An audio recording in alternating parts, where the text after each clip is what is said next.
Je déclare la réunion du 16 juin ouverte. Avant de passer la parole au chef de groupe, je n'ai reçu qu'une excuse, celle de Guy Dubois. Rafik, Madame Chêne. Donc, Madame François a quelques minutes de retard et Monsieur Lajagi aussi, mais ils seront présents. Le capable. Monsieur de Sèvres, excusez-moi. Oui. 3 retardataires. Ok. C'est le jeune. Ils sont pas là, il n'y a personne. Ils sont désengagés. Ils sont désengagés. Désengagés. Monsieur peut être ça va. On commence. Allô? Personne n'est en. Ça, c'est le premier. Je pense qu'on est basé. J'ai bien inscrit. Ah ouais, l'autre c'est où? Ils sont en grève. Ça c'est pas une. Voilà.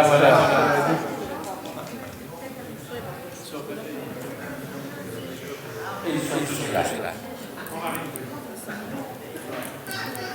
Voilà, monsieur le jeune, je vois que vous êtes au complet.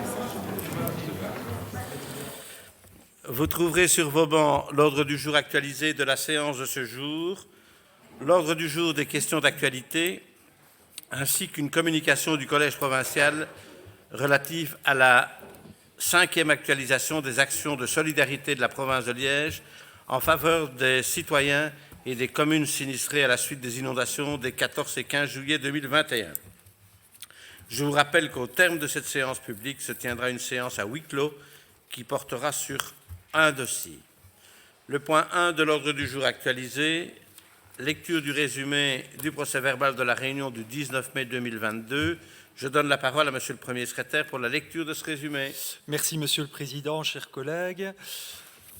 Donc, c'est le procès-verbal de notre réunion du Conseil provincial du 19 mai 2022. La réunion est présidée par Monsieur Jean-Claude Jadot, assisté de Madame Anne Tans de Bruges et de moi-même. La séance est ouverte à 16h30. 52 membres y assistent. Monsieur le gouverneur et Monsieur le directeur général provincial assistent à la séance. L'Assemblée entend une communication de Monsieur le Président.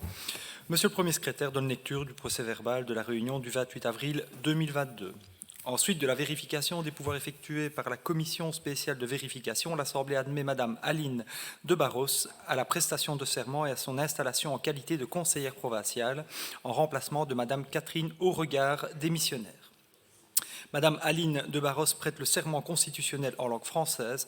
Monsieur le Président la déclare installée dans ses fonctions de conseillère provinciale. L'Assemblée entend les réponses du Collège provincial aux questions d'actualité reprises sur les documents 21-22 à 24 et 21-22 à 25. L'Assemblée adopte à l'unanimité les documents 21-22, 232 à 234, 21-22, 236 et 237, 21-22, 239 à 247, 21-22, 249 à 252, 21-22, 254, 21-22, 256 à 258 et 21-22, 260 et 261 et les documents 21-22, 273 et 274. L'Assemblée adopte les documents 21-22, 235, 238, 245, 255, 259 et les documents 21-22, 262 à 272. Le Conseil provincial prend connaissance des documents 21-22, 253 et 275. Le procès-verbal de la réunion du 28 avril est approuvé. La séance publique est levée à 17h35.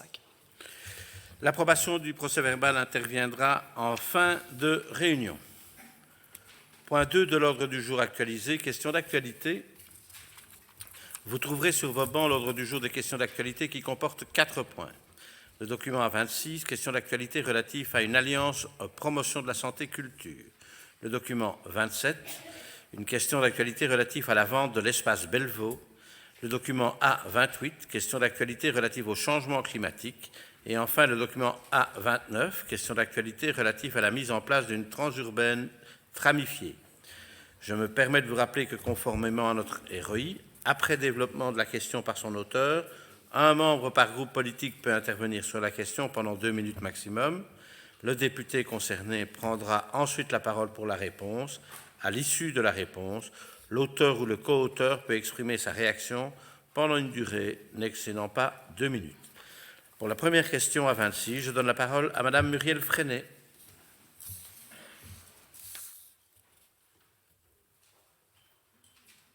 Vous avez la parole, Madame la conseillère. Merci, Monsieur le Président.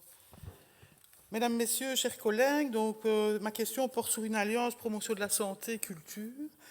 Donc, vous n'êtes pas sans savoir que la reprise des activités culturelles qui suit la pandémie s'avère compliquée, tant en termes de fréquentation des spectateurs dans les salles, et voire même en extérieur. Au-delà de ce constat, deux phénomènes se développent qui inquiètent les organisateurs ainsi que les futurs publics.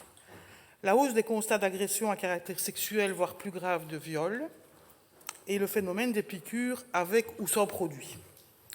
Certains opérateurs culturels, comme le Festival de Liège, ont donc décidé de mettre en place des actions afin de rendre leurs événements plus safe, donc plus sécurisés possible.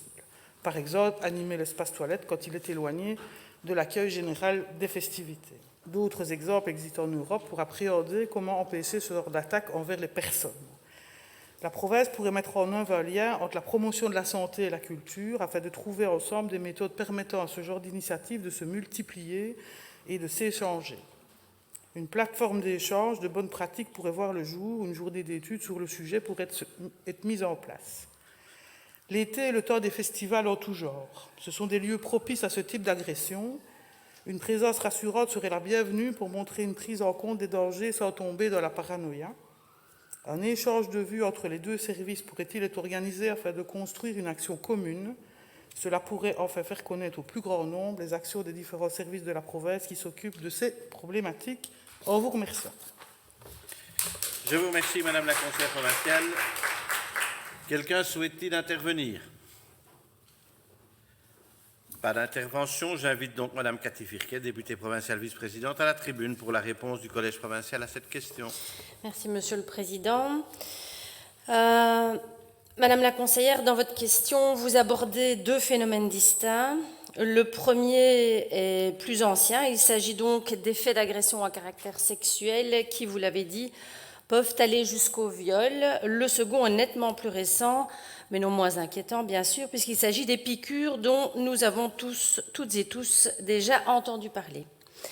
Les secteurs événementiels, sportifs, culturels, les boîtes de nuit, en réalité, ces secteurs qui organisent des événements de masse, comme on les appelait pendant les confinements, tentent de se relever, ils se relèvent et sont frappés de plein fouet par ces manifestations inquiétantes. Alors l'une a trouvé une réponse qui s'est organisée et a trouvé écho via le mouvement Balance ton bar, tandis que les piqûres, plus récentes, créent un sentiment d'insécurité légitime dont certains se seraient effectivement bien passés. Ces deux phénomènes appellent des réponses policières et, le cas échéant, judiciaires. Ils appellent aussi des actions en amont en matière de ce qu'on appelle la réduction des risques. À cet égard, ma réponse se divisera en trois volets. Les actions que la province de Liège mène déjà, les actions construites, prêtes, que la province de Liège mènera dès la prochaine rentrée scolaire, et les actions à l'état de projet en attente de validation. Premièrement, au niveau des actions déjà menées par la province depuis 2008, nous travaillons la réduction des risques en milieu festif avec notre campagne Liège Province Festive, LPF. Liège Province Festive vise à favoriser le bien-être des jeunes de 15 à 30 ans en les sensibilisant aux comportements possiblement dangereux et en les informant sur la philosophie de la réduction des risques.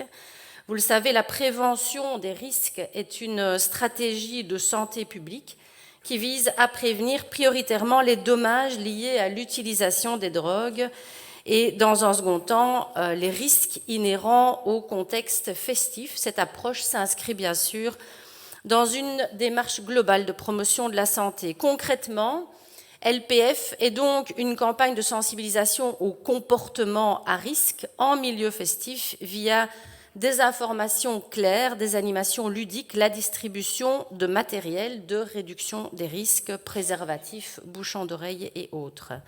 Trois thématiques principales sont dégagées: les risques auditifs, la vie affective et sexuelle, la consommation d'alcool et autres substances, le tabac, la chicha ainsi que l'alimentation sont également abordées. J'ajoute que Dans un souci de complémentarité avec les acteurs du secteur associatif, une convention de collaboration est systématiquement proposée aux organisateurs des événements sur lesquels la province est présente avec son projet LPF.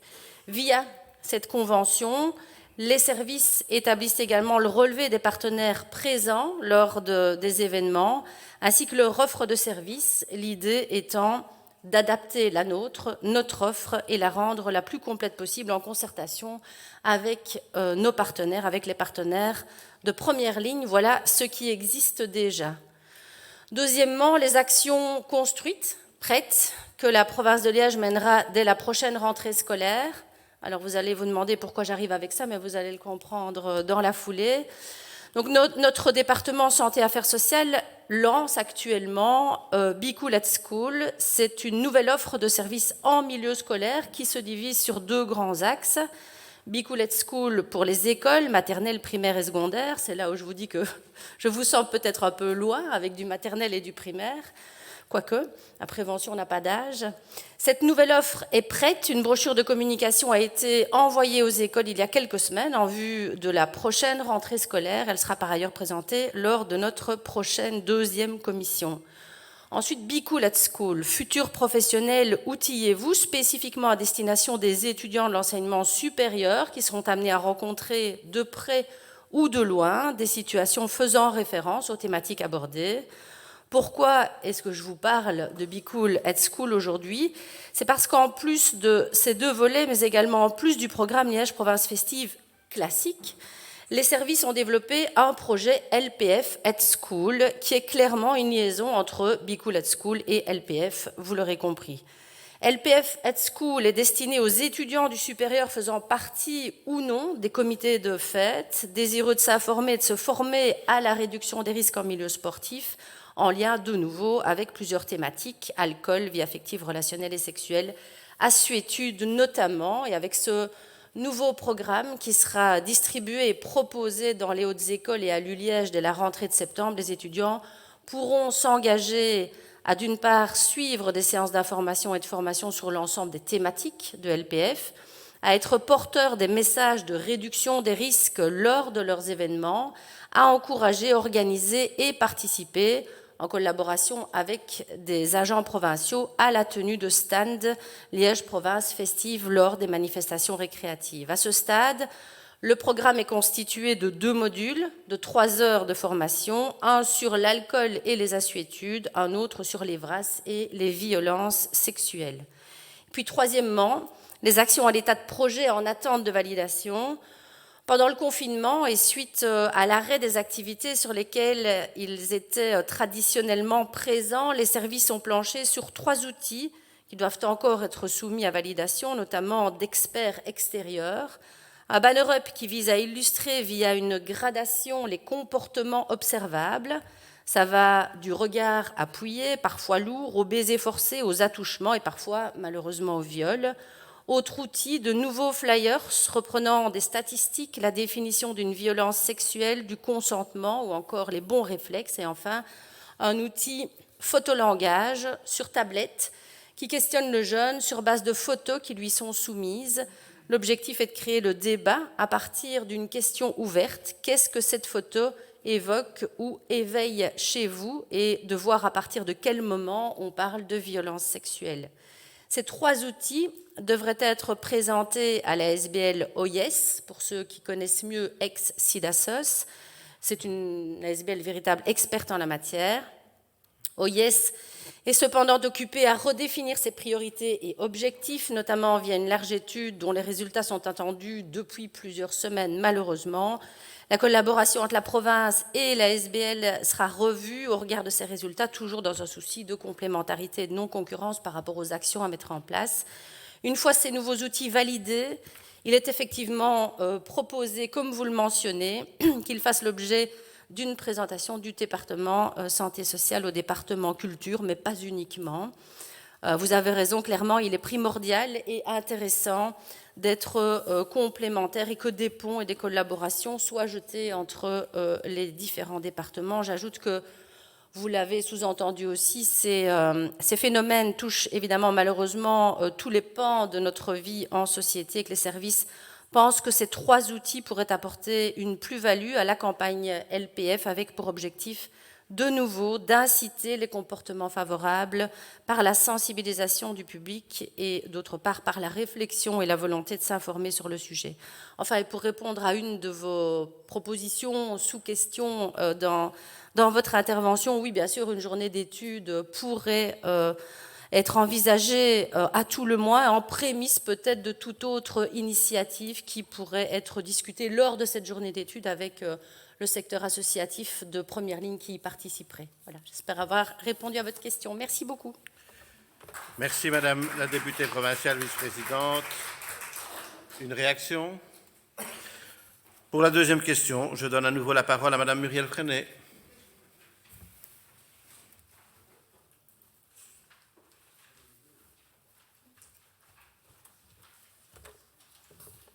Merci, Monsieur le Président. Mesdames, Messieurs, chers collègues, donc la question porte sur le futur de l'espace Bellevaux. Donc, dans la suite des mails que nous avons échangés, Monsieur le député président, je vous interpellais sur la vente de l'espace Bellevaux. Je souhaite connaître les modalités de la vente, le prix, et si c'est une agence immobilière qui s'en charge. Vous n'êtes pas sans savoir qu'une ASBL s'occupant de sans-abri à Liège souhaite se porter candidate à l'achat de ce bien et avec pour objectif d'en faire un hôtel social. Pouvez-nous connaître votre position quant à ce projet et comptez-vous les aider à le finaliser? Je n'ai pas mis dans ma question, mais plutôt avoir un petit timing, quoi. Voilà. Merci. Merci, Madame la conseillère provinciale. Quelqu'un souhaite-t-il intervenir? Pas de demande d'intervention. Je demande donc à Monsieur André Denis, député provincial à la tribune, pour la réponse du Collège provincial à cette question.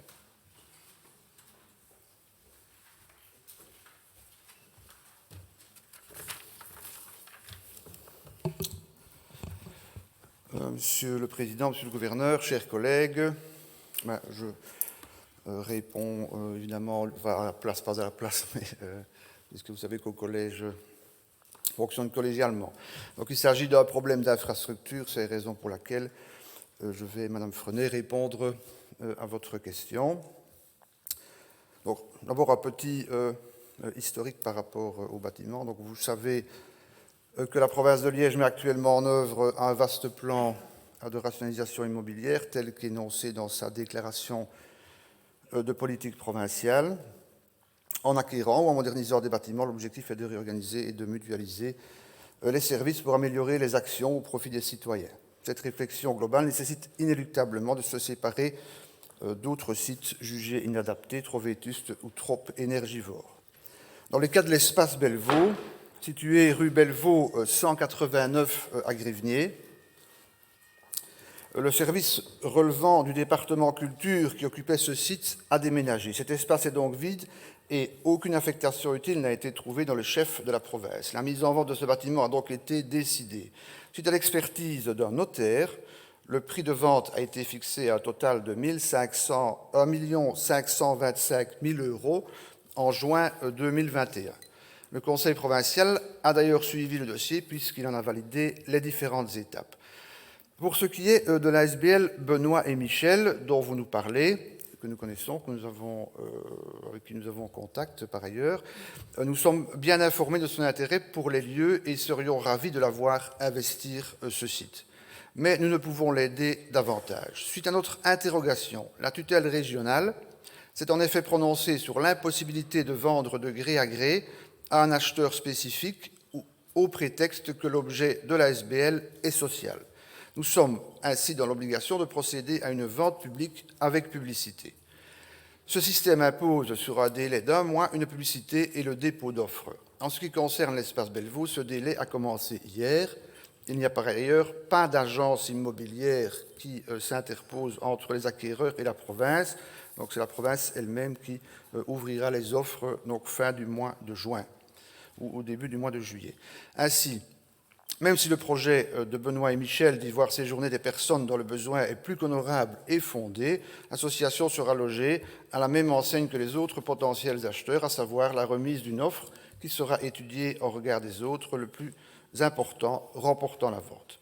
Espérons donc que l'appel à la récolte de fonds qu'ils ont réalisé par voie de presse se fera entendre.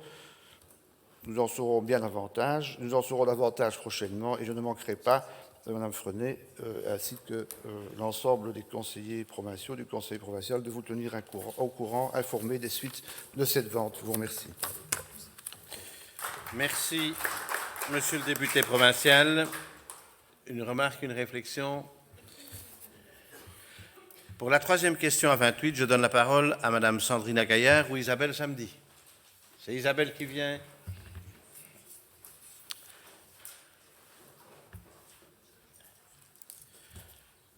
Vous avez la parole, Madame la conseillère provinciale. Merci, Monsieur le Président. Bonjour à tous. La plupart d'entre vous sont impliqués au sein de leur commune. Échevins, conseillers, bourgmestres, vous avez cette expertise de vos communes, de la ville, du milieu rural. Ce qui devrait être un outil absolument formidable et précieux pour déplacer les curseurs au sein de cette assemblée, pour anticiper, pour faire évoluer les choses plus rapidement. Mais ce que l'on peut constater dans les faits, c'est qu'en fait, cette expertise n'est tout simplement pas utilisée pour questionner les investissements, les choix stratégiques. La province aide quand il faut, la plupart du temps dans l'urgence. Mais quelle vision stratégique sur le long? Mesures de prévention. Pour de nombreux citoyens, c'est en moins d'1 an leur maison sinistrée 2 fois. C'est aussi pour de nombreuses communes un coût exorbitant qu'il faut absorber, même si la région les aide. C'est rarement suffisant pour tout amortir. Pour les ouvriers communaux, provinciaux, pour la protection civile et les pompiers, énormément d'interventions et de travail. Cette fois, en SB, nous avons eu la chance de ne pas subir de pertes humaines. À plusieurs reprises, ici ou en commission, nous avons amené le sujet du dérèglement climatique, la sécheresse, les risques d'inondation, en essayant d'attirer votre attention, et ce, bien avant les événements de juillet dernier. Plusieurs propositions qui ont été rejetées, sans débat, ni plus ni moins. J'imagine que la plupart auront au moins jeté un œil sur le rapport de la commission d'enquête menée par le Parlement wallon sur la gestion et les causes des inondations de juillet.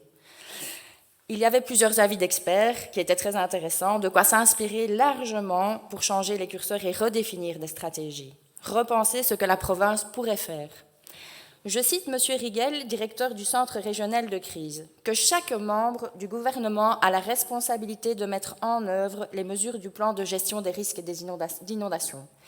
Il aurait probablement dû parler d'assemblée, parce qu'en tant qu'élu, mesdames et messieurs, il y a un objectif autre qui devrait prévaloir au-delà de celui d'être réélu. C'est la gestion du bien commun dont vous avez en partie la charge. Que vos mandats vous donnent l'entière responsabilité de l'avenir de nos citoyens sur nos territoires, dans 1 an, 5 ans, 10 ans. Et c'est visiblement pour certains un objectif qu'ils ont perdu de vue depuis fort longtemps. Je cite point 20. On a donc en fait, la province a vraiment un rôle à jouer. Je vais vous citer 2 points qui me semblent être vraiment transversales. Dans l'ensemble des procédures de gestion, de construction ou de rénovation des infrastructures publiques, tenir compte du risque d'aggravation des impacts liés aux phénomènes climatiques extrêmes. Le point 24, créer une culture du risque au sein des services publics en coordination avec les différentes autorités en charge du secours. Lorsque nous déposons une question, vous nous faites le bilan de tout ce que vous avez déjà fait. Et effectivement, il y a des choses qui ont été réalisées. Mais ce que nous vous demandons, c'est de prendre la mesure des défis de demain. Et pour l'heure, on en reste à un fonctionnement anesthésié, lourd, technocratique. Rien que dans la répartition des budgets, on peut s'interroger sur les objectifs fixés par la majorité. Et alors que nous fonctionnons toujours comme avant, le monde bouge, les défis changent et nous subissons maintenant un avant-goût de ce que le dérèglement climatique amènera sur nos territoires. C'est là le paradoxe dans cette Assemblée. Nous votons des budgets pour des projets qui ont été réfléchis, pensés et décidés il y a parfois plusieurs années, qui, en fait, n'ont plus raison d'être. On ne se pose pas la question de la pertinence du projet. Ce qui a été décidé en amont est voté et approuvé sans discussion, et parfois pour des investissements considérables. Qu'en est-il d'une réflexion plus approfondie de l'impact qui est bien maintenant mesurable, ou en tout cas en partie, de ce que nous allons vivre sur notre province? Des gens ont été sinistrés 2 fois en moins d'1 an. Avez-vous conscience qu'au-delà de ces inondations, il y a aussi un risque de sécheresse, qu'il y a vraiment des changements qui se profilent? Il ne s'agit plus de mettre de jolis sparadraps sur une hémorragie, il s'agit d'avoir l'honnêteté de dire qu'on s'est trompé, on a fait des erreurs et qu'il faut que l'on change nos façons d'aborder la ruralité et les territoires, la gestion des cours d'eau et bien d'autres choses. De mettre des balises environnementales, une analyse rigoureuse et transversale lorsque l'on décide de soutenir et d'investir pour un projet, pour une activité ou toute autre demande de soutien, que cela fasse sens. d'avoir aussi la possibilité d'évoluer avec son temps, d'être capable de remettre en cause des décisions prises en amont. Je vous demande si la province en est capable, en a-t-elle envie? Je vous remercie pour votre réponse. Merci, Madame la conseillère. J'invite M. André Denis, député provincial, à la tribune pour la réponse du Collège provincial à cette question.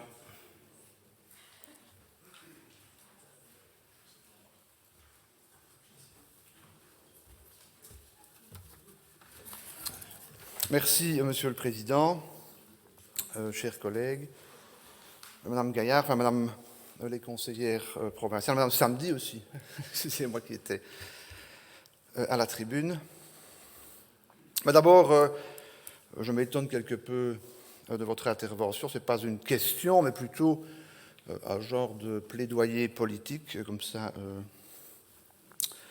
une remise en conscience, une demande de prise de conscience de chacun, ce qui, par ailleurs, n'est pas mal. Vous semblez dire que la province n'a pas conscience de l'urgence climatique, pire qu'elle balaie les interventions écolo lorsque vous tentez d'alerter. Ces deux déclarations sont fausses. Premièrement, nous sommes mobilisés depuis 2015 via le plan climat provincial autour des enjeux climatiques et nous renforçons sans cesse notre action en ce sens en l'adaptant au contexte. J'en veux pour exemple notamment, je ne vous ferai pas la liste de tout ce que nous faisons puisque vous ne souhaitez pas un bilan, ça m'évitera par ailleurs d'être anesthésiant, lourd et technocrate pour reprendre vos propos. Je prends par exemple la favorisation du covoiturage. Nos parkings des covoiturages au fil des ans sont de plus en plus congruents, augmentant du coup, au moment de l'augmentation des coûts de carburant, difficultés accrues de déplacement. Il s'agit d'une action qui n'a pas été menée dans l'urgence, mais qui s'est construite pour révéler sa pertinence. On voit d'ailleurs actuellement l'utilisation de ces parkings qui augmente en fonction des divers éléments que je viens d'évoquer. Mais d'ailleurs, concédez que ce n'est pas toujours le cas. On le voit avec le projet Covoit Stop, où le citoyen n'a pas suivi. Le manque d'engouement témoignait d'une action à côté de la plaque, à laquelle on a mis un terme pour nous concentrer sur mieux. Je pense au projet des bornes de rechargement électrique. La demande est croissante. Nous en avons placé une quarantaine sur notre territoire. Et la Wallonie nous rejoint seulement dans la dynamique. Nous coupons quelque peu l'herbe sous le pied, au passage d'ailleurs, en confiant la mission en province de Liège à d'autres ou en travaillant directement avec les communes et en faisant ainsi fi d'une coordination qui aurait été la moindre des choses.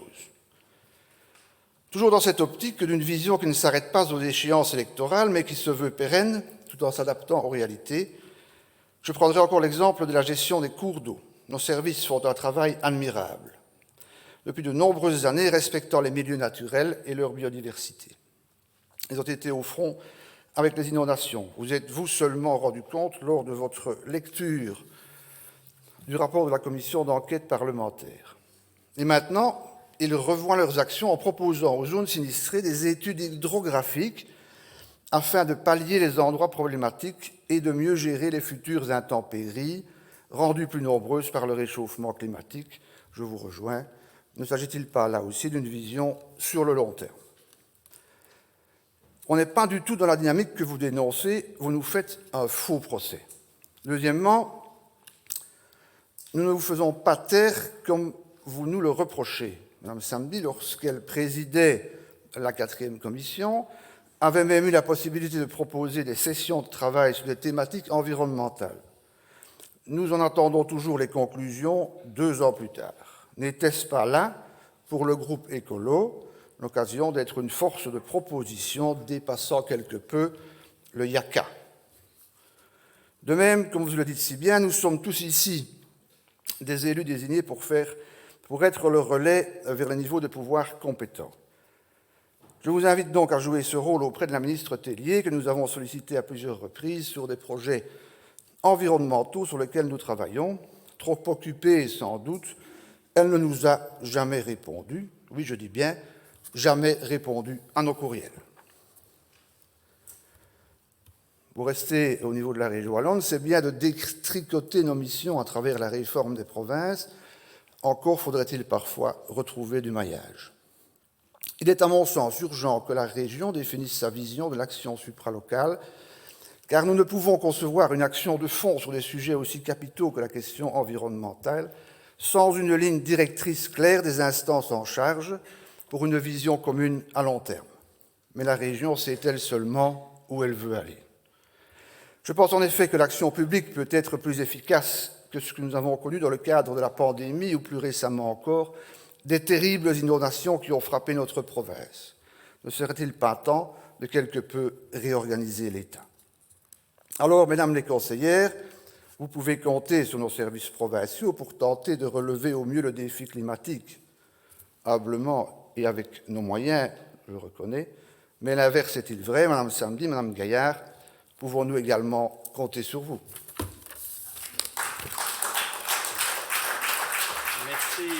Merci, Monsieur le député provincial. Une réaction, Madame Gaillard.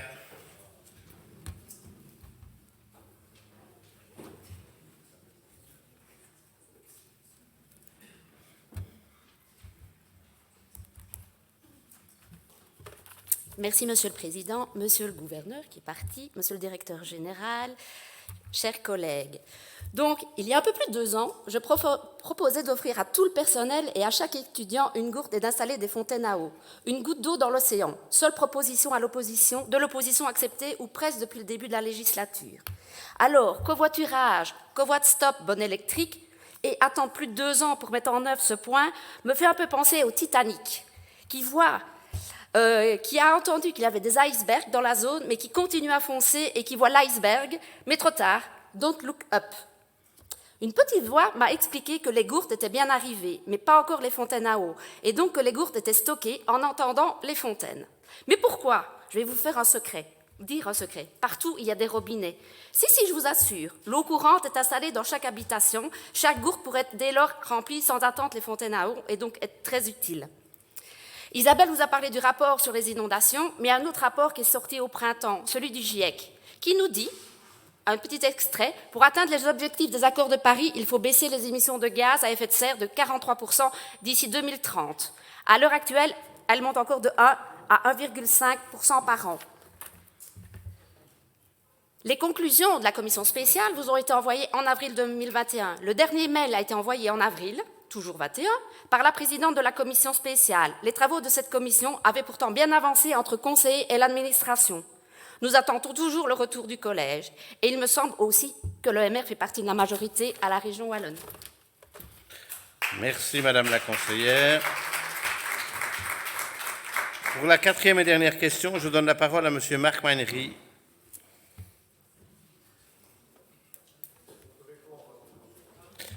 Je ne pense pas. Vous aurez l'occasion de répondre probablement lors d'une commission. Je vous en prie, Monsieur le conseiller. Merci, Monsieur le Président. Je vais détendre l'ambiance. Bonjour à tous. Savez-vous que ce dimanche 12 juin, des citoyens ont marché sur une distance de 13 km entre Anse et Chênay. Ils ont ainsi choisi de marcher sur le tracé d'un projet qu'ils estiment indispensable à l'agglomération liégeoise, la construction d'une seconde ligne de tram, la bien nommée transurbaine. Gouverner, c'est prévoir, après la ligne de fond de vallée actuellement en chantier, une seconde ligne de tramway transversale reliant le plateau en soi à Chênay est déjà une nécessité pour les 500 000 habitants de l'agglomération liégeoise. Comparaison n'est pas raison, mais une petite recherche chez nos amis français est très instructive à ce sujet. Angers, Besançon, Caen, Mulhouse, Reims, Rouen, Dijon, toutes ces villes et agglomérations de France sont moins peuplées que celles de Liège. Et pourtant, toutes ces villes disposent au moins de 2 lignes de tram. Pour prendre un exemple de taille plus comparable, la ville de Grenoble, par exemple, dispose, elle, de 5 lignes de tram. Le bus à haut niveau de service, dit pour les plus aguerris sur le dossier BHNS, prévu sur cet itinéraire, est déjà une avancée majeure en termes de mobilité.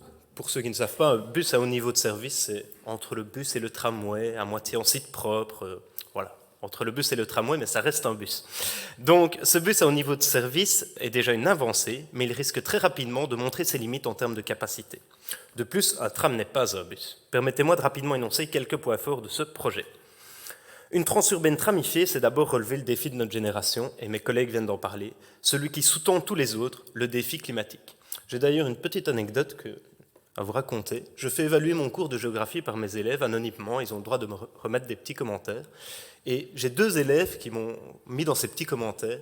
Monsieur Manury, votre cours sur, parce que c'est dans le programme de 4e, hein, comme ça vous savez, votre cours sur le réchauffement climatique, il est assez déprimant. Et pourtant, je ne crois pas être le professeur le moins drôle ou celui qui sourit le moins. Mais je pense que les faits sont là. Et quand les faits sont exposés, ils sont parfois durs quand on a 16 ans. Et ce défi, je dis celui de notre génération, mais c'est surtout de leur génération. Mais en fait, on est déjà dedans. C'est notre défi à tous. Et donc, cette petite anecdote dehors, le tram répond à ce défi climatique. Pourquoi ? Parce qu'il diminue la part des émissions de gaz à effet de serre des transports, et c'est 20% plus ou moins de nos émissions de gaz à effet de serre, en offrant aux citoyens non pas des interdits, et c'est important parce qu'on en parle encore actuellement, de l'interdiction des voitures de société ou arrêter de les financer, mais en créant des alternatives désirables. Il faut créer chez les citoyens du désir, du rêve, et un tram, c'est quelque chose, malgré les travaux actuels, qui offre une perspective désirable pour les citoyens. Autre argument, une transurbaine tramifiée, c'est également améliorer la qualité de l'air de nos villes. La mauvaise qualité de l'air est responsable, et c'est des chiffres véridiques, de 10 000 morts en 2016 en Belgique. C'est une étude très sérieuse menée par l'Agence européenne pour l'environnement qui le dit. Une transurbaine tramifiée, c'est également une nécessité sociale dans une agglomération où la pauvreté et la précarité sont encore fort présentes. Face à l'explosion du coût des transports et de son énergie, les transports publics sont une réponse essentielle.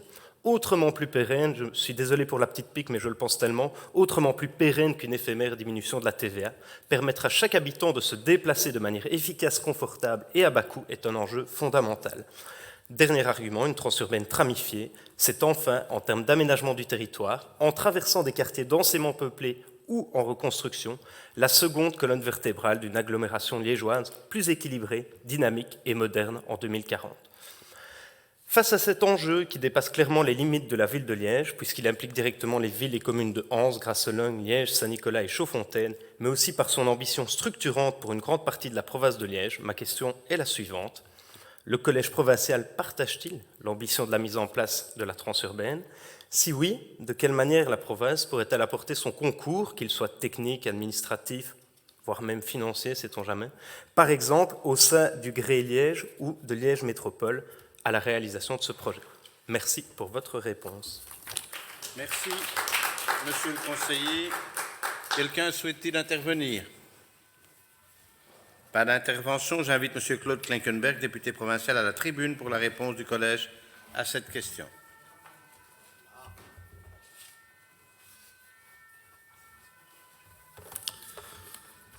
Monsieur le Président, chers collègues, Monsieur le Directeur général, j'ai déjà appris quelque chose cet après-midi. J'ignorais que j'étais professeur de géographie.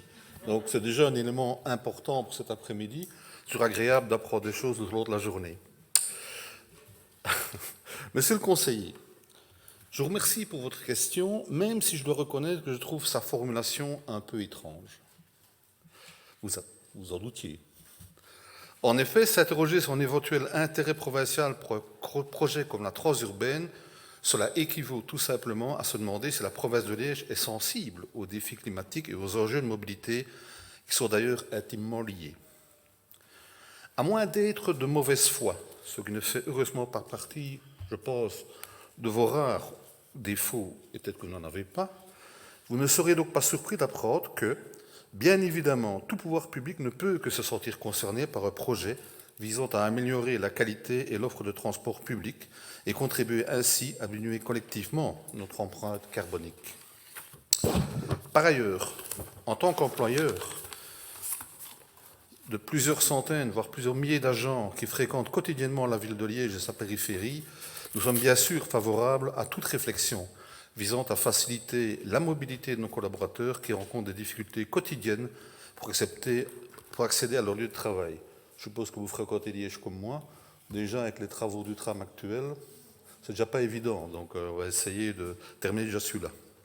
Cependant, malgré toute l'affection que nous portons à cette idée, il ne vous aura pas échappé qu'elle relève de compétences régionales et devrait dès lors d'abord être débattue au sein de structures telles que l'OTW, l'opérateur de transport de Wallonie, voire, pourquoi pas, au sein de la conférence d'arrondissement concernée, où nous sommes activement présents également. Aussi, plutôt que de se ménager des effets médiatiques sur la création de telle ou telle ligne, j'estime que nous devons prendre de la hauteur. à l'instar de l'excellent travail qui avait été mené dans le cadre du schéma de développement territorial, pour privilégier une offre de transport public structurante et une réflexion de fond pour améliorer le service sur l'ensemble du territoire rural, urbain et périurbain. En mettant en connexion l'ensemble des moyens de transport. Monsieur le conseiller, je tiens à être très clair. Si je suis occupé à renvoyer votre proposition singulière dans le corps des autorités régionales, je tiens à rappeler fermement que la province de Liège prend déjà largement sa part face aux défis climatiques, et ce, au travers de multiples initiatives, notamment compilées dans le plan climat, mon collègue vient d'en parler, porté par André Denis, ainsi qu'une large part de ce plan s'attaque à la réduction de l'empreinte environnementale de notre action, ainsi que celle de nos collaborateurs. En toute logique, cette dynamique passe par une préférence donnée à la mobilité durable et à toute pratique éco-responsable de celle-ci. Vous citez les quelques exemples: le covoiturage, ces parkings des covoiturages, la multimodalité, vélo, voiture électrique, partagée en allant de pair, le placement de bornes de rechargement. On se répète, pourtant on aura discuté ensemble des réponses du collège. L'incitation à l'usage des transports en commun via le remboursement des abonnements, des parkings de lestage ou encore une volonté accrue de réduire les déplacements superflus pour l'ensemble de nos agents.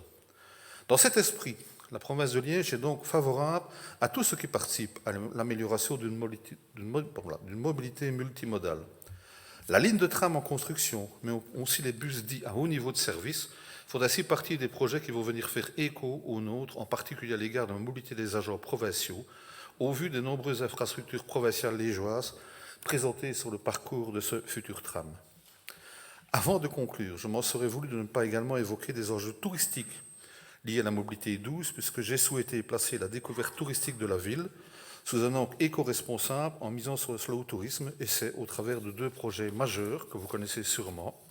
D'une part, un soutien accru au tourisme fluvial, au travers de la navette permettant de relier tout le bassin liégeois du cœur historique jusqu'à Fragné, soit un moyen de locomotion collectif, doux, pratique, durable et structurant. Et d'autre part, le développement futur du réseau en point nœud, reliant le centre-ville à la périphérie, déjà déployé actuellement sur près de 1600 km, l'objectif d'atteindre les 2500, balisé au niveau du territoire provincial. Monsieur le conseiller provincial, vous l'aurez compris, la province de Liège, en se positionnant comme accompagnatrice d'une transition vers des modèles sociétaux et de consommation plus durables et responsables, est tout à fait prête à entendre, voire soutenir des pistes de solutions telles que le tram et les bus à haut niveau de service. Bien que ces projets, comme je l'ai dit, ne relèvent pas spécifiquement de nos compétences, au mieux, ils s'inscriront dans la complémentarité de nos actions déjà très efficaces en la matière. Pour conclure, tout ceci me rappelle une citation de l'auteur brésilien Paulo Coelho, qui disait « Les rêves donnent du travail. Dans le cas d'espèce, monsieur le conseiller, nous pouvons rêver au sein de cette assemblée d'une magnifique transurbaine, mais ne privons pas la région Wallonne et son ministre écolo de la mobilité, du travail qui lui échoit dans ce dossier. Nous pouvons et nous serons toujours à vos côtés pour de telles initiatives. D'autant plus, comme le disait Henri Janson, le travail est un trésor. Ce à quoi il a ajouté, le travail des autres, cela va de soi aussi. Merci pour votre attention. Inutile de noter, vous allez recevoir dans la minute qui suit mon intervention sur votre boîte mail. Merci, monsieur le député provincial. Une réaction?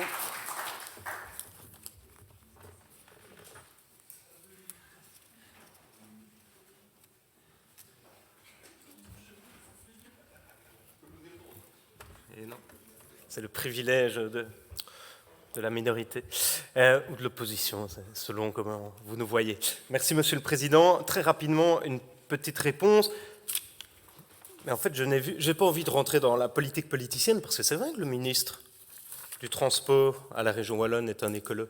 Mais on a besoin de tout le monde pour ce genre de projet. On a besoin de tous les Liégeois, et on n'a pas besoin, je pense vraiment, de se lancer des petites piques. On a besoin de voir un horizon commun et de se dire ça c'est bon pour l'agglomération liégeoise et c'est vers là qu'on doit aller.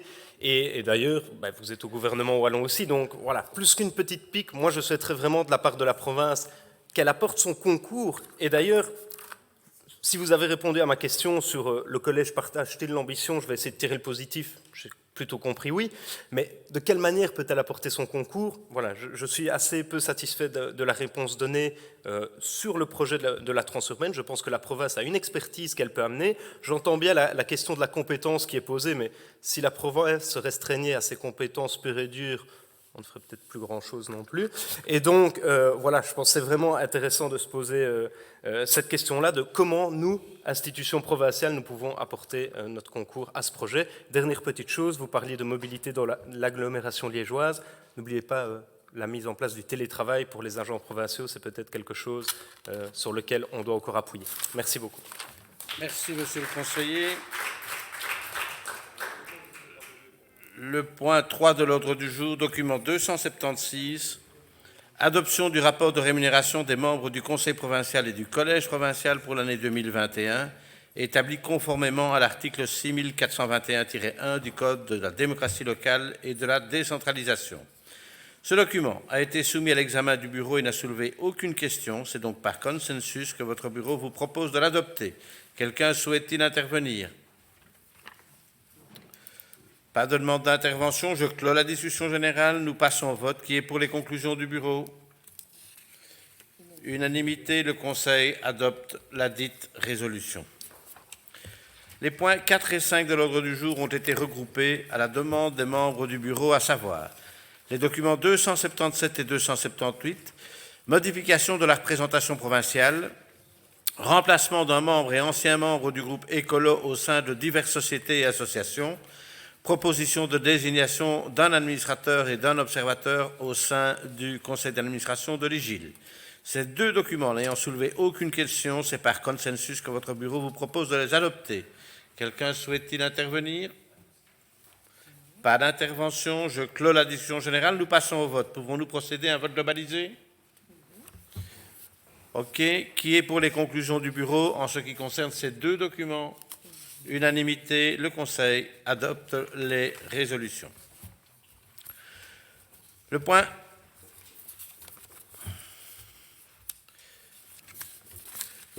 6 de l'ordre du jour, le document 279, octroi de subventions en matière de relations institutionnelles, demande de soutien de la SBL Gréova, organisation de la 42e édition des Fêtes du fromage au château de Harzé, les 13 et 14 août 2022. Ce document a été soumis à l'examen de la première commission et n'a soulevé aucune question. C'est donc par 8 voix pour et 2 abstentions que votre première commission vous propose de l'adopter. Quelqu'un souhaite-t-il intervenir? Non. Je clôt la discussion générale. Nous passons au vote. Qui est pour les conclusions de la première commission? Unanimité. Le Conseil adopte la dite résolution. Le point 7 de l'ordre du jour, le document 280. Octroi de subventions en matière de relations avec les territoires, les villes et les communes en faveur de la ville de Limbourg, prise en charge du coût de la location de 3 containers pour une période de 1 an et du coût de la TVA d'une précédente location. Dotation wallonne destinée à participer aux charges exceptionnelles liées aux inondations des 14 et 15 juillet 2021. Ce document a été soumis à l'examen de la première commission et n'a soulevé aucune question. C'est donc par 8 voix pour et 2 abstentions que votre première commission vous propose de l'adopter. Quelqu'un souhaite-t-il intervenir? Non. Je clôt la discussion générale. Nous passons au vote. Qui est pour les conclusions de la première commission? Unanimité. Le Conseil adopte la dite résolution. Les points 8 à 13 de l'ordre du jour ont été regroupés à la demande des membres de la première commission, à savoir les documents 281 à 283 et 312 à 314. Octroi de subventions en matière de culture, demande de soutien des ASBL Festival Vacances Théâtre de Stavelot, chez Monique, Festival africain de Liège et Défaut, Jeunesse musicale de Liège et Centre culturel d'Angy. Les documents 281, 282 et 312 ayant soulevé des questions, j'invite le rapporteur, Mme Victoria Van de Berg, à nous en faire connaître les conclusions.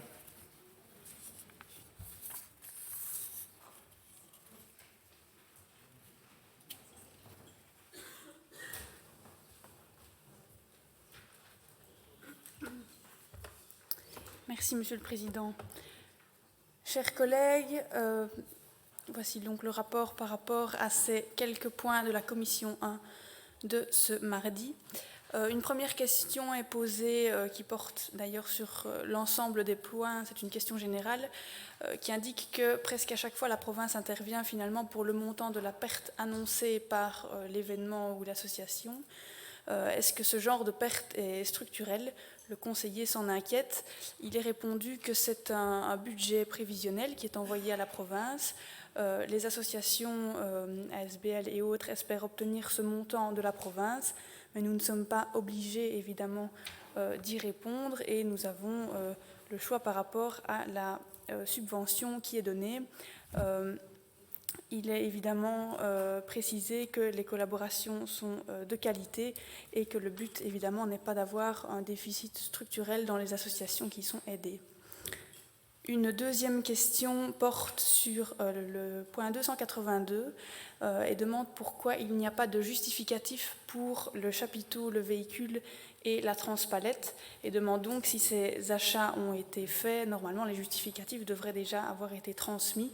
Il est répondu que le Covid a empêché les actions et les investissements donc de cette association et que c'est de la consommation de fonctionnement et que donc dans le temps supplémentaire qui est ici donné par la province, ils espèrent avoir fait l'achat donc de ce véhicule, de ce chapiteau et de cette transpalette. Il est précisé également que la province a continué de soutenir le secteur associatif pendant toute la période de crise et donc que beaucoup ont demandé un délai justement pour mettre en œuvre leurs projets. Il parle également de restructuration et cela est dû au fait que des aides sont données à ces associations de la province, mais également d'autres niveaux de pouvoir et que d'autres niveaux de pouvoir ont changé parfois leur politique et que donc de ce fait et par des aides moindres qui leur sont données, les associations doivent restructurer leurs dépenses. Et ensuite, une dernière question sur le point 312, une question et un commentaire qui indique qui s'interroge plutôt sur la gestion, vu que la justification n'est pas encore envoyée, et ce pour cause de pandémie. Et donc la réponse qui est donnée est que celle-ci va être envoyée très prochainement, mais que de toute manière, de manière générale, si les moyens ne sont pas engagés, ils seront évidemment réclamés par la province. Et ces points sont votés à 8 voix pour et 2 abstentions. Je vous remercie. Je vous remercie, Madame la conseillère provinciale. Les 3 autres documents n'ayant soulevé aucune question, c'est par 8 voix pour et 2 abstentions que votre première commission vous propose de les adopter. Le document 283 a également été soumis à l'examen de la 4e commission où il n'a soulevé aucune question. C'est donc par 10 voix pour et 1 abstention que votre 4e commission vous propose de l'adopter. Quelqu'un souhaite-t-il intervenir? Non, je clôt donc la discussion générale. Nous passons au vote. Pouvons-nous procéder à un vote globalisé? Qui est pour les conclusions de la première commission en ce qui concerne ces 6 documents? Unanimité, le Conseil adopte les 6 résolutions. Le point 14 de l'ordre du jour, budget provincial 2022, deuxième série de modifications. Ce document a été soumis à l'examen de la 2e commission et a soulevé des questions. J'invite donc le rapporteur, Mme Victoria Van de Berck, à nous en faire connaître les conclusions.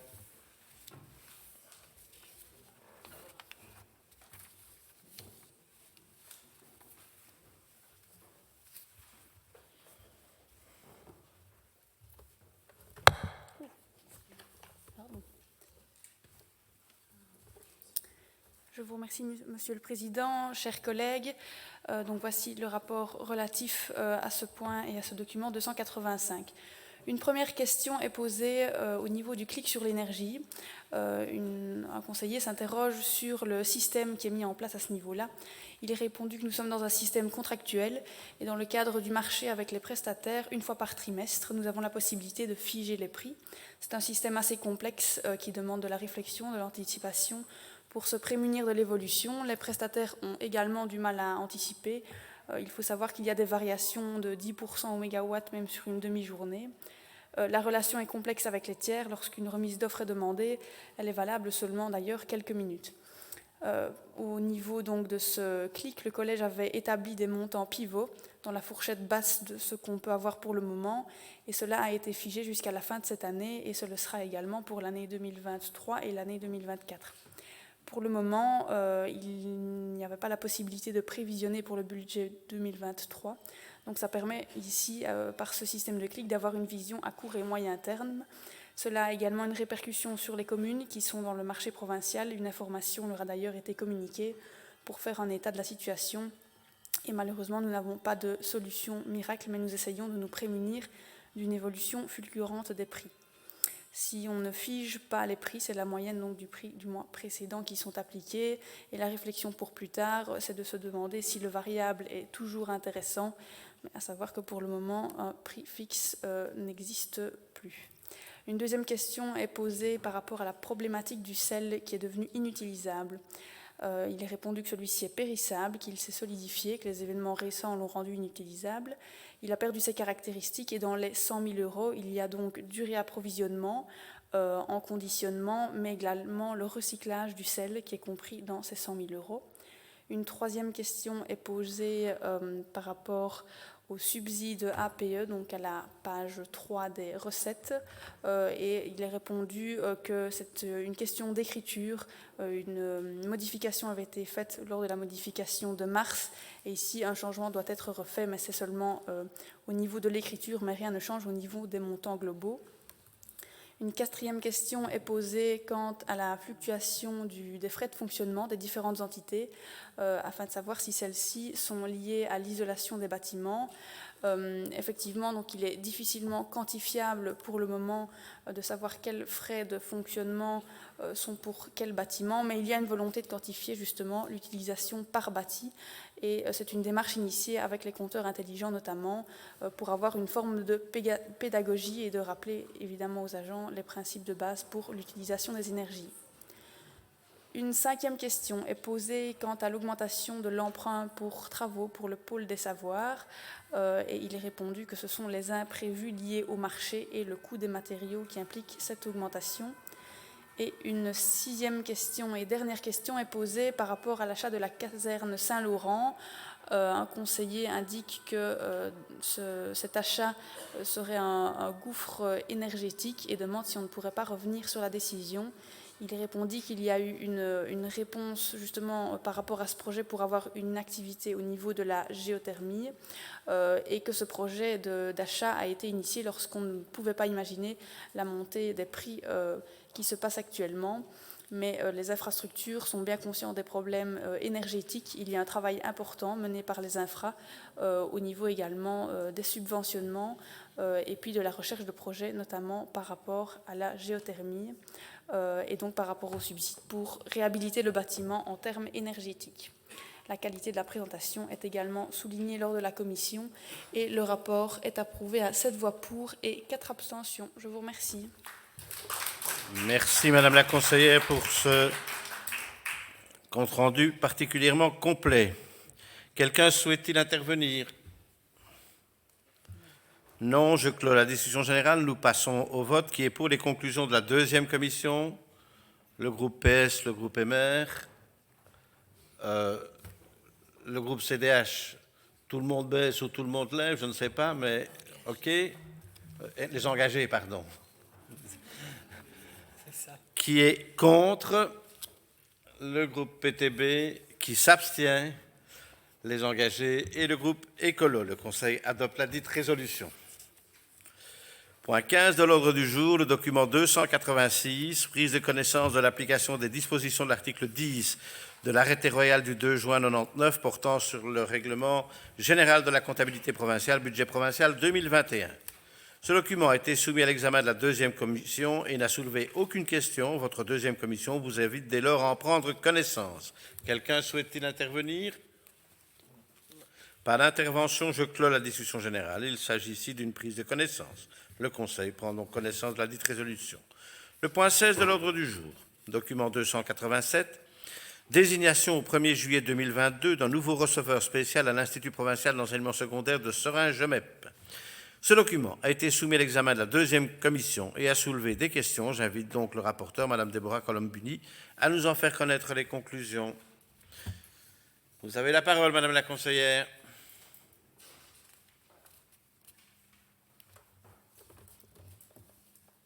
Voilà, chers collègues, ce ne sont pas des questions, mais une toute petite question qui a été posée quant à ce point. Donc, une commissaire s'interrogeait sur ce qui motivait le remplacement de l'agent et il lui a été répondu qu'il s'agissait d'un remplacement en sa qualité et non dans son emploi. Voilà. Une toute petite question donne droit à un tout petit résumé. Quelqu'un souhaite-t-il intervenir? Non. Mais c'est oui, 9 voix pour et 2 abstentions. Pas d'intervention, je clôt la discussion générale. Nous passons au vote. Qui est pour les conclusions de la deuxième commission? Unanimité, le Conseil adopte la dite résolution. Les points 17 et 18 de l'ordre du jour ont été regroupés à la demande des membres de la deuxième commission, à savoir les documents 288 et 289, octroi de subventions en matière de sport, demande de soutien des ASBL Friendsbox et Olympic Urban Festival.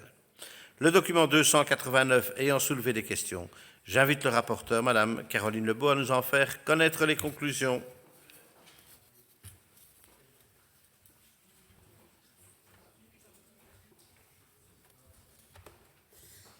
Bonjour. Donc ce point donnait lieu à 2 questions. Le commissaire demande, je ne sais plus où je suis, si l'organisation, si ça ne fait pas un peu double emploi par rapport à l'organisation de la découverte des sports, car quand on regarde la programmation, c'est la même chose, et si c'est ouvert à toutes les écoles ou juste à Warem.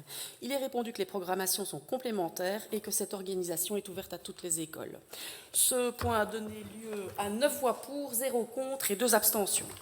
Je vous remercie, Madame la conseillère. Le document 288 n'ayant soulevé aucune question, c'est par 9 voix pour et 2 abstentions que votre deuxième commission vous propose de l'adopter. Quelqu'un souhaite-t-il intervenir? Pas de demande d'intervention. Je clôt la discussion générale. Nous passons au vote. Pouvons-nous procéder à un vote globalisé? OK. Qui est pour les conclusions de la deuxième commission en ce qui concerne ces 2 documents? Unanimité, le Conseil adopte les 2 résolutions. Le point 19 de l'ordre du jour, document 290, octroi de subventions en matière d'affaires sociales, demande de soutien de l'ASBL Rolling Chair dans le cadre de l'achat d'une chaise roulante adaptée aux personnes en surcharge pondérale durant l'exercice 2022. Ce document a été soumis à l'examen de la deuxième commission et n'a soulevé aucune question. C'est donc par 9 voix pour et 2 abstentions que votre deuxième commission vous propose de l'adopter. Quelqu'un souhaite-t-il intervenir? Pas de demande d'intervention, je clôt la discussion générale. Nous passons au vote. Qui est pour les conclusions de la deuxième commission? Unanimité, le Conseil adopte la dite résolution. Point 20 de l'ordre du jour, le document 291, avenant numéro 1 à la Convention relative à l'entrée de la province de Liège dans l'intercommunal de soins spécialisés de Liège et à la reprise des activités du centre hospitalier spécialité l'accueil de Lierneux et de la maison de soins psychiatriques de Isocel. Ce document a été soumis à l'examen de la deuxième commission et a soulevé des questions. J'invite donc le rapporteur, Madame Sandrina Gaillard, à nous en faire connaître les conclusions. Vous avez la parole, Madame la conseillère. Merci, Monsieur le Président. Donc, la commission numéro 2 a examiné le point 21-22-291 ce mardi 14 juin. Madame la députée a rappelé l'historique du dossier. En la séance du 5 juillet 2012, l'Assemblée provinciale marquait son accord sur la reprise de l'activité du centre hospitalier spécialisé l'accueil et de la maison des soins psychiatriques de Lierneux par Isocel, via une convention de cession, ainsi que sur l'acquisition de la qualité de membre de la province au sein de l'intercommunal. Il y avait la volonté d'assurer la pérennité de cette institution spécialisée en matière de santé mentale sur le territoire provincial en milieu rural. Et cela représentait aussi un pôle économique et social important, tout en la maintenant dans le secteur public, un site qui a plus de 125 ans. En 2012, c'était une compétence fédérale, et donc les investissements dans l'infrastructure étaient assurés par le BMF, je ne sais pas ce que c'est, mais qui depuis lors est devenu une compétence régionale. Ils n'ont pas donc pu toucher l'enveloppe qui avait été prévue pour l'intercommunal. Depuis 2012, la province verse une avance de trésorerie égale à la moitié du plafond de couverture du déficit, qui, au départ, devait être remboursé, mais pour les années 20, 21 et 22, l'institution demande le versement de la couverture de déficit de ces 3 années, sans remboursement pour 750 000 €. En 2023, il y aura une ligne budgétaire ouverte de 750 000 €. Le centre recevra donc un total d'1 500 000 €. Le CA a fait le choix de ne pas utiliser la totalité de la possibilité d'aller dans le déficit en investissant dans l'infrastructure. Monsieur le directeur, qui était présent, ainsi que le directeur médical, précise qu'ils l'ont géré en bon père de famille sur base des enveloppes, tout en maintenant un certain nombre d'activités bien particulières.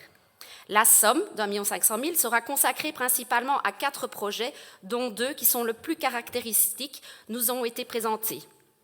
Des activités qui montrent le caractère rural, avec ce souci de perpétuer ces activités dans le cadre de la création d'une nouvelle infrastructure hospitalière, pour lequel un auteur de projet a déjà été désigné et pour lequel des accords de principe ont été obtenus au niveau de la région wallonne, qui permettront d'avoir la garantie du maintien d'une activité de santé mentale importante sur site, que ce soit au niveau hospitalier, mais aussi dans le cadre d'activités qui sont également accessibles à des personnes en ambulatoire.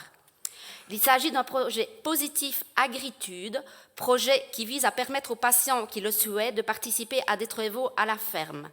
Ce projet était cofinancé par le FEDER et la VIC depuis 2016, mais le projet va perdre ce financement. Le second étant le jardin thérapeutique, un projet de jardin communautaire qui sera ouvert aux patients et à la population. Ce projet nécessite l'assainissement du terrain, mais également un encadrement 7 jours sur 7 pour son entretien. Il s'inscrit dans la réforme de la santé mentale qui souhaite déstigmatiser la maladie par une meilleure intégration dans la société. Dans ce centre, il y a 253 lits avec un taux d'occupation journalier de 80%, un hôpital de jour, une polyclinique, une maison protégée et des logements de transit. L'établissement peut accueillir tout type de malades psychiatriques avec des unités bien distinctes. Il y a une unité psychogériatrique avec des lits réservés pour les urgences.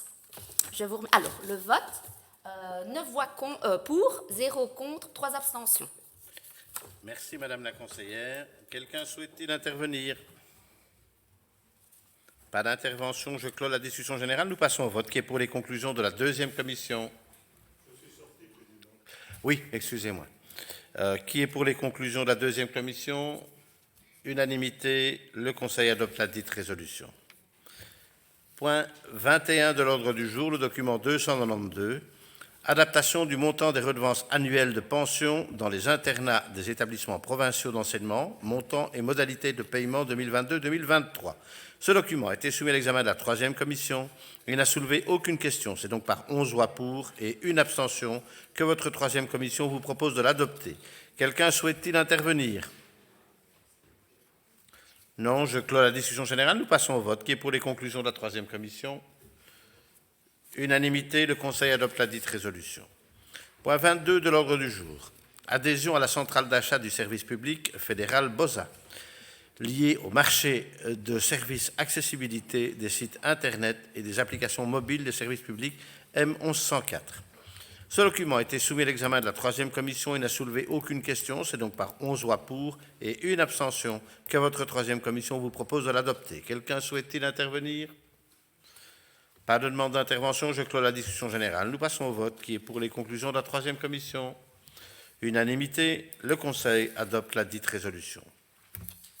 Point 23 de l'ordre du jour, le document 294, octroi de subventions en matière d'agriculture, demande de soutien de l'ASBL Pays de la Haute-Amblève, activité 2022 du label Madine et du GAL. Ce document a été soumis à l'examen de la quatrième commission et a soulevé des questions. J'invite donc le rapporteur, M. Grégory Piron, à nous en faire connaître les conclusions.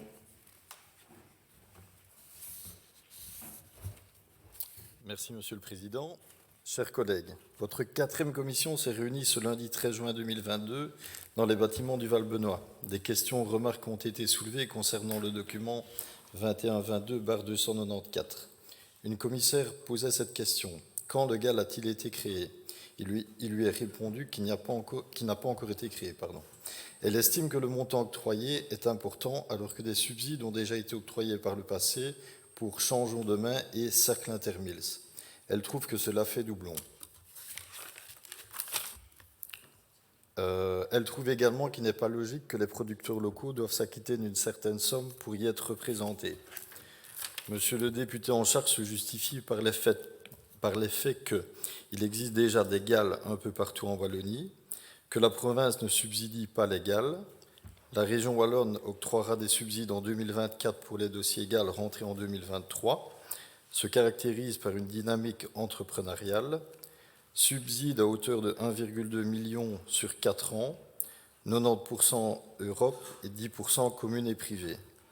Beaucoup de communes veulent favoriser la ruralité. Un GAL de 70 entreprises est une opportunité et qu'il s'agit d'une dynamique territoriale qui en vaut la peine. Les votes, 7 pour, 1 contre, 3 abstentions. Je vous remercie, Monsieur le Conseil provincial. Quelqu'un souhaite-t-il intervenir? Pas de demande d'intervention. Je clôt la discussion générale. Nous passons au vote. Qui est pour les conclusions de la 4e commission? Le groupe PS, le groupe MR. Qui est contre? Qui s'abstient? Les engagés écolo et le PTB. Le Conseil adopte la dite résolution. Les points 24 de l'ordre du jour ont été regroupés à la demande des membres de la 5e commission, à savoir les documents 295 à 305, première Assemblée générale ordinaire des intercommunales Lille, Intradel, le CHR Citadelle, ECETIA Intercommunal, ECETIA Finance, l'ASPI, Enodia, Isocel, CHR Verviers, Néomancio et Igile. Ces 11 documents n'ayant soulevé aucune question, c'est par 8 voix pour et 1 abstention que votre 5e commission vous propose de les adopter. Quelqu'un souhaite-t-il intervenir? Non, je clôt la discussion générale. Nous passons au vote. Pouvons-nous procéder à un vote globalisé? Oui. Qui est pour les conclusions de la 5e commission en ce qui concerne ces 11 documents? Le groupe écolo, les engagés, le MR et le PS. Qui est contre? Qui s'abstient? Le PTB, le Conseil adopte les 11 résolutions. Document 306, l'IGIL, l'Assemblée générale extraordinaire fixée au 30 juin 2022. Ce document a été soumis à l'examen de la 5e commission et n'a soulevé aucune question. C'est donc par 8 voix pour et 1 abstention que votre 5e commission vous propose de l'adopter. Quelqu'un souhaite-t-il intervenir? Pas d'intervention. Je clôt la discussion générale. Nous passons au vote. Qui est pour les conclusions de la 5e commission? Le groupe écolo, le PS, le MR, les engagés. Qui est contre? Qui s'abstient? Le PTB. Point 36 de l'ordre du jour. Emprunt de couverture des dépenses extraordinaires de 2022, 3e série. Ce document a été soumis à l'examen de la 5e commission et n'a soulevé aucune question. C'est donc par 8 voix pour et 1 abstention que votre 5e commission vous propose de l'adopter. Quelqu'un souhaite-t-il intervenir? Non, je clôt la discussion générale. Nous passons au vote. Qui est pour les conclusions de la 5e commission? Le groupe écolo, le PS, le MR, les engagés. Qui est contre? Qui s'abstient? Le PTB, le Conseil, adopte la dite résolution. Point 37 de l'ordre du jour, le document 308, tarification du centre d'impression face à la problématique mondiale d'approvisionnement en papier d'imprimerie ayant des conséquences sur l'approvisionnement et l'instabilité des prix d'achat. Ce document a été soumis à l'examen de la 5e commission et n'a soulevé aucune question. C'est donc par 8 voix pour et 1 abstention que votre 5e commission vous propose de l'adopter. Quelqu'un souhaite-t-il intervenir? Pas d'intervention. Je clôt la discussion générale. Nous passons au vote. Qui est pour les conclusions de la 5e commission? Unanimité. Le Conseil adopte la dite résolution. Point 38 de l'ordre du jour, document 309. Avis à donner sur la modification budgétaire numéro 1 de l'exercice 2022 arrêté par l'établissement d'assistance morale du Conseil central laïque de la province de Liège. Ce document a été soumis à l'examen de la 5e commission et n'a soulevé aucune question. C'est donc par 8 voix pour et 1 abstention que votre 5e commission vous propose de l'adopter. Quelqu'un souhaite-t-il intervenir?